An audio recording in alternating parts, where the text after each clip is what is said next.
tu santuario cubierto de placas de tus creyentes, y nosotros que venimos a traerte chamamé, de nuestras almas bohemias te improvisamos un verso, regalo de musiqueros que te queremos hacer.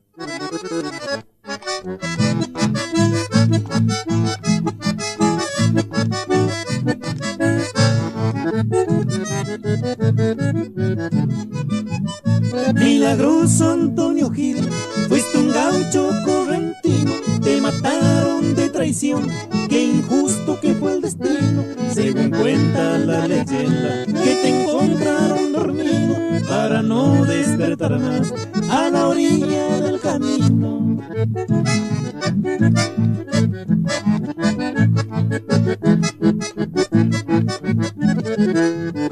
Hoy te cantan las guitarras y te rezan tus paisanos, implorando una plegaria. ¿Dónde está tu santuario? Las banderas que flamean, toda de un mismo color, tan roja como tu sangre, correntino soñador.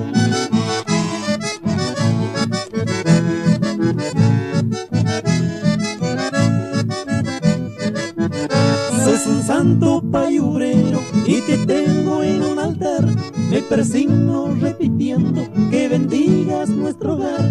Nunca salgo de mi casa sin pedirte bendición, y le doy gracias al cielo por tu santa devoción.